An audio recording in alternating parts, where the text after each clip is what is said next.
Good afternoon, I'm Lucas Gomersall, one of the motorcar specialists at H&H Classics. We're back here at our Kelham Hall venue in the heart of Nottinghamshire, at this fabulous venue with a great array of cars here for sale tomorrow. Today's our viewing day, and I thought that I would take you around and show you a few of the bits and pieces that we've got available. We've got everything from your blue chip investor classics right the way through to your more affordable stocking fillers that are for the everyman.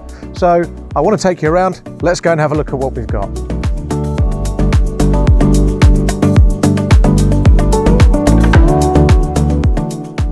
So we're here in, I wanted to show you first in this big marquee tent that we've got here. So a lot of people don't realise that this is here because it's sort of tucked away a little bit on the old tennis courts here at Kelham Hall, which is just off to the side. But I'll show you a few things that we've got in here first because I think you might find them interesting. I really like this. So this is a 1969 Dodge Coronet RT. So most of you remember, for obvious reasons, you remember the Dodge Chargers and the Dodge Challengers because of the General Lee and the Dukes of Hazzard, or you'll remember the famous scenes in Bullet with the, I think it was the Challenger, or the Charger, somebody will correct me, being chased by Steve McQueen and his Ford Mustang, but the Coronet's a slightly forgotten one. Equally as pretty, you know, designed, still a two-door coupe design, big car for a whole family to fit into. But the RT version, if for those of you who don't know, was essentially the big go faster version, so road and track, I think it was, or race and track. And they had, this particular one's got a 440 cubic inches engine. They've got a dummy hood scoop on them, go faster stripes in places, 3-speed automatic transmission as well. And also those lovely great big wheels on there as well, which just make it look so menacing, essentially. But lovely car. This one was recently actually featured in Classic American magazine. May 2026 issue. Other magazines are available, but a nice accolade to it. So lovely car, and it looks really, really nicely restored. Great looking thing.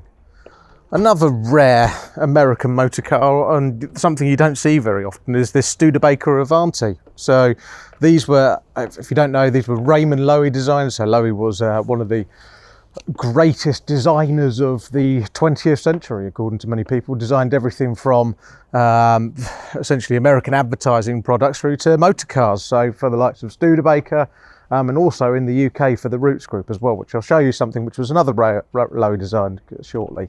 This has got a big V8 engine, manual gearbox as well. It sounds great when it fires up, and they're so space age, these, and they're not as big as a usual tank. Still an imposing piece of kit, but just completely and utterly out there styling that's almost a bit European, sort of. There's a bit of Jensen Interceptor that you can see there, and yeah, just a really, really interesting thing. As promised, another Raymond Loewy design, but this time this side of the Atlantic, despite the fact it doesn't look it.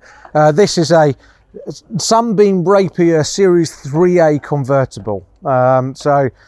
Frankly, this is my favourite car in the sale. Some of you will probably think I'm mental, but these are brilliant. So prior to the Mini dominating everything in rallying, these used to do the Monte Carlo rally with a hard top, admittedly, but the convertibles are so rare. Partly because not many of them got ordered because obviously we're in the UK.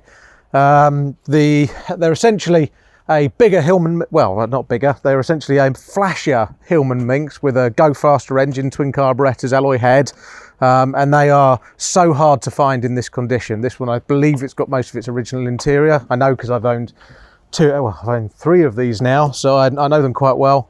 And you know, they usually rust out in everywhere that you can imagine near enough. This one has been restored really, really nicely and just retains so much originality. I think it's really sweet. That to me would be best colour for these as well, the duotone blue. So really sweet little car.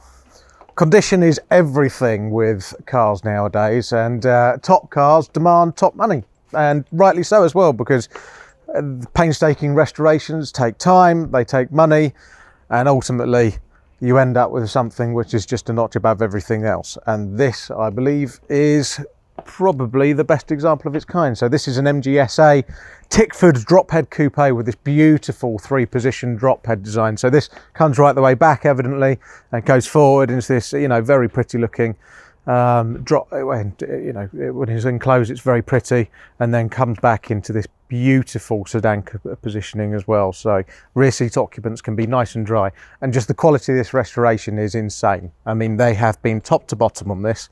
Let me show you the engine in it, because it's just on another level. I mean, I've got to be really careful actually, because I'm so frightened of even marking it, because it's so beautiful. And this is a very, very heavy bonnet cowling. I mean, I don't think you're going to get much better than that, are you? Look at it. I would quite literally eat my dinner off of that engine. Very, very nice indeed. So as an S-Type Jaguar owner, I recognise a good one when I see one. And yeah, they don't come much better than this. So this is a 3.8, it's the daddy. Admittedly, it's bigger than mine. I've got a 3.4, so it's better than mine.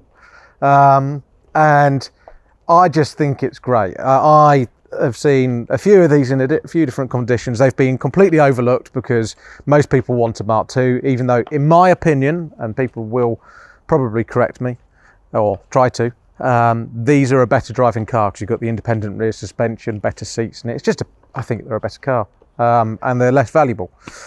This one has been treated to a 2,271 hour restoration, and you can tell, because the door gaps are great. It runs really, well, it ran really nice when I was driving it. Anyway, I have to be careful what I say.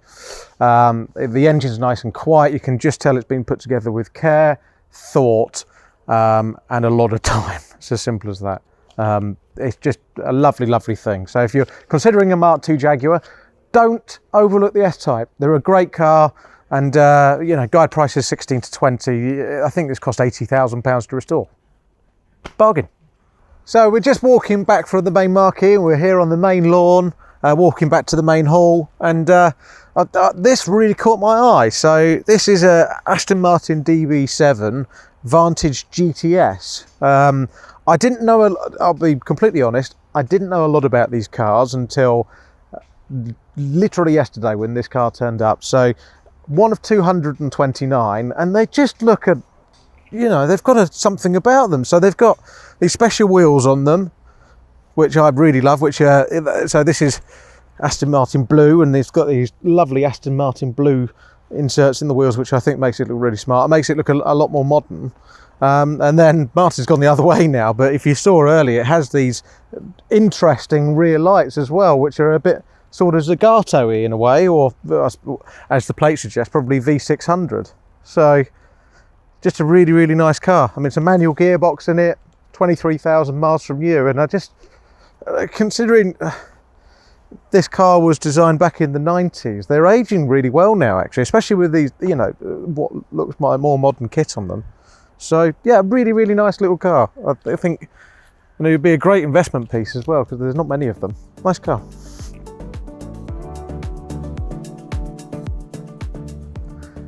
So I was really excited to see this. So it's turned up later on, turned up today. So it's the first look I've actually got of this car. And it's only just arrived a few moments ago. So you're experiencing this for the first time, as am I. And bloody hell, it doesn't disappoint. So this is a Rolls-Royce Silver Shadow 1 that's been with its owner, who bought it from PJ Evans in Birmingham. It has the dealer plates to show it. Brand new. And he's done 600 miles since new. He has kept it, so he's actually he was a roots dealer by trade, and he bought it, and he got a little bit embarrassed because he thought it was a little bit showy for a roots dealer to have. So he has literally bought it, used it for a few hundred miles, put it away for about 20 odd years or so, got it out for his daughter's wedding, did a few more miles, put it away again, kept it in beautiful dry storage, hence why it's preserved in such fabulous condition. And then he's recently recommissioned it again, ready for the road. And oh my God, it's the best one you can buy. Surely it's the most, well, it's the closest to a new one you can buy. I don't think there's going to be any others out there that compare with it, really. Simple as that. I mean, it's just fabulous. I think it's locked at the moment. Yeah, we have locked it because for obvious reasons we don't really want people getting in and out of it all the time unless requested. So if you do want to come and have a look, don't be shy. Just come and ask a member of staff. We will open it for you and allow you to have a proper look around it, but it is literally like brand new in there. I think the only thing that isn't completely original to this car is that where it was polished in storage, the coach stripe had worn away a little bit. So the owner opted to have a proper Rolls-Royce chap come down to repaint the coach stripe back onto it. Apart from that, it has never had paint, it has never had any rechroming, it's never had anything done to the interior apart from looking after, obviously, let's be fair to it. But wow, what an amazing thing. So I wanted to show this one off a little bit. This is one of only 26 right-hand drive Rolls-Royce Cornish convertible 4s, and they are a very, very sought after piece of kit. They are the final iteration, unless you count the anniversaries or the turbocharged S, the final iteration of the Cornish in its original form before they went to the Cornish 5. Few additions to it, so it's got airbags, for example, it's got a hood that latches on automatically rather than you having to reach up, and I mean, who would want to have to reach up and latch a hood themselves? It's just a ridiculous notion in a Rolls-Royce. So yeah, these are the ultimate. This one, the gentleman acquired it in 2018 after his father, who had had it since 1996, passed away. He recommissioned it, but didn't use it a lot, and he you know, kept it in storage. It's recently had a service prior to coming to us and a new MOT. We've cleaned it right up, and it just looks $1 million. So these are very sought after. They're regularly being advertised for way north of £200,000. You cannot find right-hand drives for love nor money because most people are keeping them, and yeah, this is a very, very special car. This has I think it's 30,000 miles on the clock, if I remember rightly. Oh sorry, 34,678. So there you go. And it looks it as well. Needs a little bit in places, but yeah. Guide price is 90 to 110,000, and yeah, way less than the dealers are asking for them. So it could potentially be a very good investment for anybody who also fancies having a bit of summer fun. So we're here in the inner Marquee now, which is in the middle of the main hall venue. And I wanted to show you first this absolute delight, especially on a summery day. I mean, what a colour.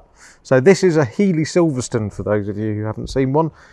They were one of the most desirable 1950s racing cars, built primarily for club racing and also for road use as well.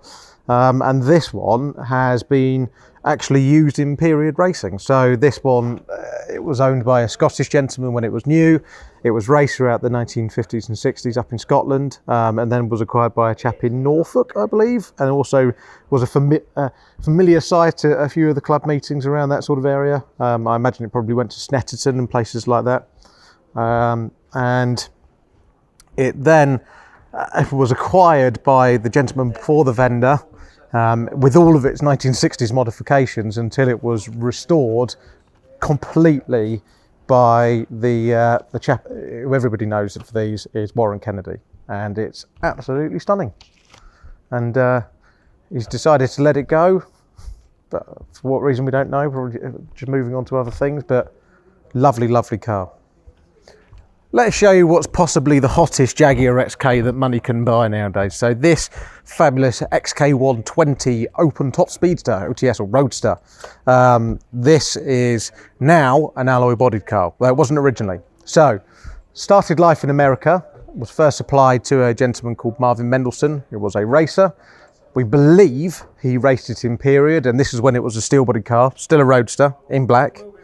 The car was then acquired, brought to the UK, and our vendor then had opted to have it converted to this specification in the style of Dick Prothero's famous alloy-bodied XK120 that he raced in 1960 with a 3.8 litre engine, Weber carburetors, disc brakes, and a funky hardtop, which we've not got fitted at the moment. And the FIA have given it a technical passport. So this is a very fast, possibly the fastest XK120 that you can race. It's utterly beautiful. It's been trimmed so that you can use it as a road car as well, and very nicely with all of the beautiful dashboard and everything, and all the C-type style gauges. And it's valid FIA papers until I can't remember what the date is, but there's enough time on them, let's put it that way. And just in lovely condition, ready to use. And I promise you, having driven this, it is terrifyingly fast, literally blistering. So I think it's running about 300 horsepower dynoed with all of the information in the file. But yeah, great car, utterly scary and very beautiful.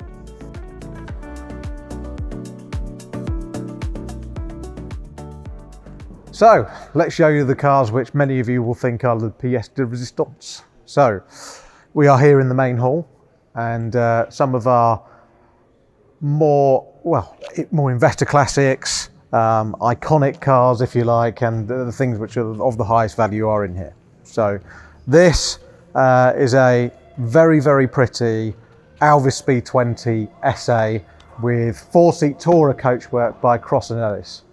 So for those of you who don't know about the Speed 20, so Alvis, after they'd finished with their 4-cylinder cars, they started to move on to big 6 cylinders, and they increased the cylinder capacity until they eventually got to 4.3 litre just pre-war. But the very earliest iteration of the Speed 20, they had I think it's 2.6 litre, around about that sort of mark engine, and the SA is the earliest of the Speed 20. So they became more refined as time went on, but arguably at the same time they became less of a sports car, really. So the earliest ones, they had a beam axle front end, still on a non-synchro mesh gearbox, so you have to rev match it like a proper vintage car.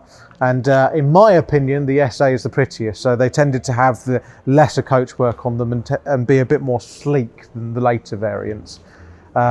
This, as I said, this one is a Cross & Ellis 4-seat Tourer, one of the most desirable. This car was an original Cross & Ellis Tourer. It became dilapidated and was acquired by the previous owner, I think it was during the 1990s, and then was entrusted to a marque specialist to be restored and refitted with the same style coachwork, because it had actually lost it. But the chassis is an original Cross & Ellis 4-seat Tourer, and it's beautiful. Very nice car indeed. It's an older restoration now, but it wears it so well. It looks like it's been so well cared for, and the vendor has used it numerous times for various Alvis Car Club events and VSCC events. But yeah, really genuinely good. These cars used to be a lot more expensive than they are now, 65 to 75,000 pounds. They now represent better value for money than they did. They were way north of 100,000 not that long ago. Well, this glorious piece of Rosso Corsa deserves to be in front of the main stage, in our opinion, because of its condition. This is a Ferrari 308 GTS Quattro Valvole, which essentially means 4 valves per cylinder. So one of the hottest 308s that money could buy at the time. Most people remember these for 80s excess, and most likely everybody will remember them for Magnum PI. This particular example has been owned by our vendor for quite a while. He's looked after it meticulously. It's been to numerous Ferrari specialists, including having its cam belts changed less than 1,000 miles ago.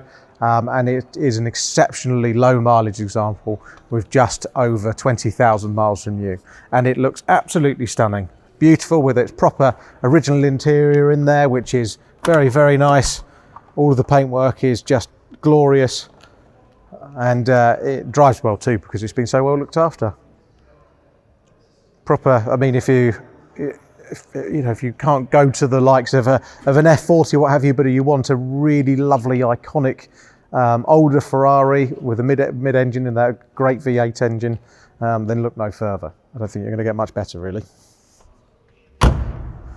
I think these are really overlooked, and for absolutely no reason whatsoever. So this is an Aston Martin DB4 Series 2.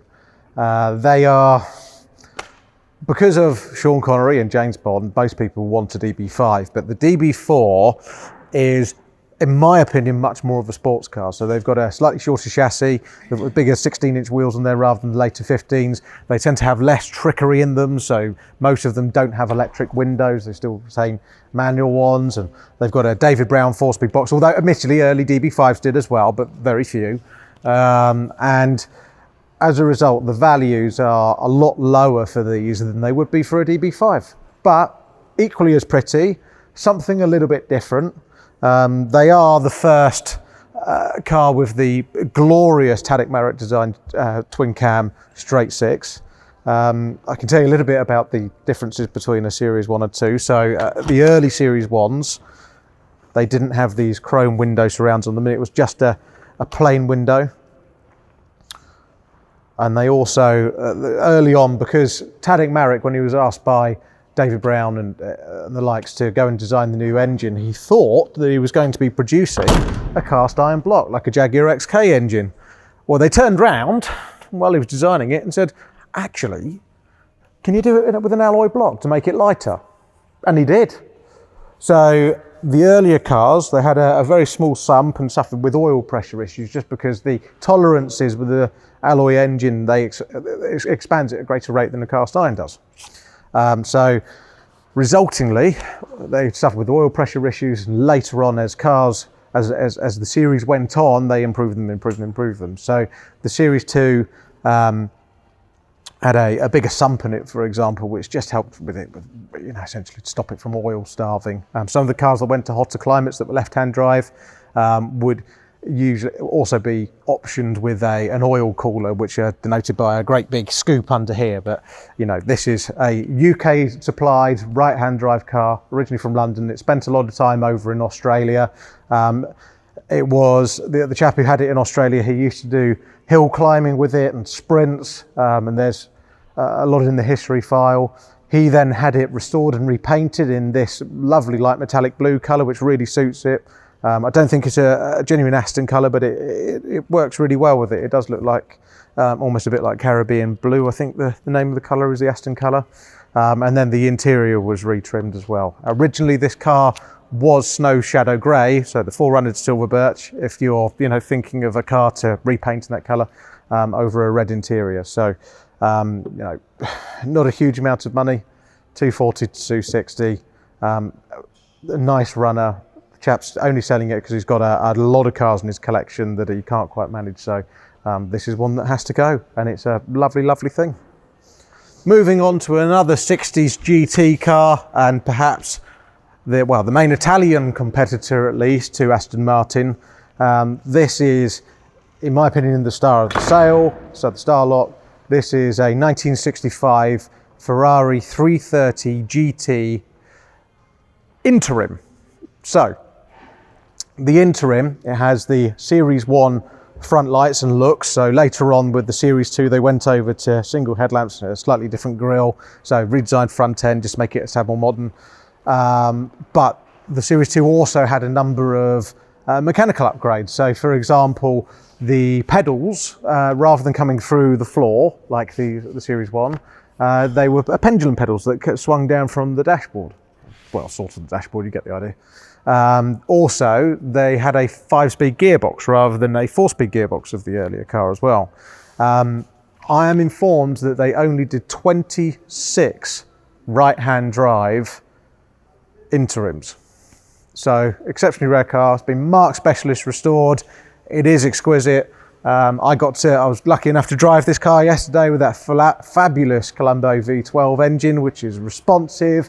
And I'll tell you what, it seems like, I didn't get to drive it far, admittedly, but it was actually quite easy. So it's not like some of the Italian V12s with those Webers where you have to constantly rev them just to keep them alive. It just settled down quite happily, idled away. You could, pull away with ease. So a genuinely easy, relatively easy to drive 60s GT car.